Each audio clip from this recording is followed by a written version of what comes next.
शेवटची सभा आता प्रचार संपणार आहे. दिनेश भाऊ विजयाकडे वाटचाल करीत आहेत का? आणि अमरावतीकरांनी दिलेली या पदयात्रेला महासभेला साथ दिली, काय सांगाल आपण? आहेत का हा प्रश्नच आता उरलेला नाही आहे दादा. तुम्ही पण बघत आहात इथे बसायला जागा कमी पडत होती. जिथे तापमान इतकं वाढलेलं होतं, पण आमच्यासाठी जे लोक इथे जमलेले होते 2 रुग्णसेवकांसाठी आणि मेळघाटच्या वाघासाठी जे पब्लिक इथे जमलेली आहे ते इतक्या उन्हातानात पण कुठेच गेलेली नाही. आम्ही कोणालाही गाडी पाठवली नाही, पैशांनी विकत आणलं नाही. हे याच्यावरून दिसते की चालू सभेत आपण बऱ्याच ठिकाणी पाहतो की लोक अर्ध्यातून उठून जातात. आमच्या इथे असा प्रकार झाला नाही. त्याचाच अर्थ हा प्रतिसाद जो उमेदवार बच्चूभाऊंनी दिला त्याच्यासाठी आहे. विजय आमचाच आहे. आपण दिनेश भाऊशी सोबत या निवडणुकीमध्ये सुरुवातीपासून साथ देत आहात, प्रचारसुद्धा करीत आहेत आणि झालेल्या या सभेच्या महासभेच्या माध्यमातून नागरिकांना काय आवाहन कराल?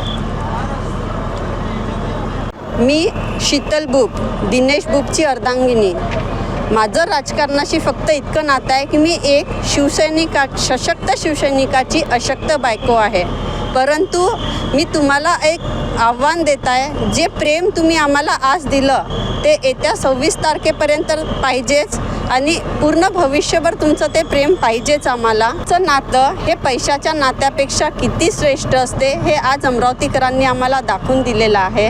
म्हणून येत्या 26 तारखेपर्यंत मला माहिती आहे कोणी कितीकही अप्रचार केला, पैशाचा वापर केला किंवा सत्तेचा वापर केला, पण जनता, प्रहार जनशक्ती पार्टीचे कार्यकर्ते, शिवसैनिक आणि जनरल जे रुग्णसेवकांना पसंत करतात असे लोक आमची साथ कधीच सोडणार नाही, आम्हाला विश्वास आहे.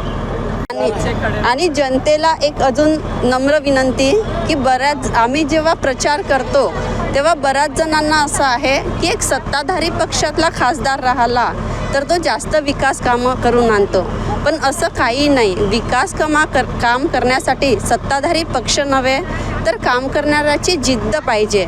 असंच एक उदाहरण आपल्यासमोर आहे. माननीय बच्चूभाऊ कडू हे प्रहार पक्षाचे आमदार राहून जे कोणालाही शक्य झालं नाही, तसं त्यांनी एक दिव्यांगासाठी मंत्रालय आणलं.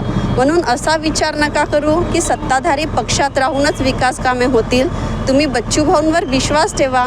त्यांनी जो उमेदवार दिला तर तो कसा असणार त्याला दिल्लीपर्यंत पाठवा आणि बच्चूभाऊंची ताकद वाढवा.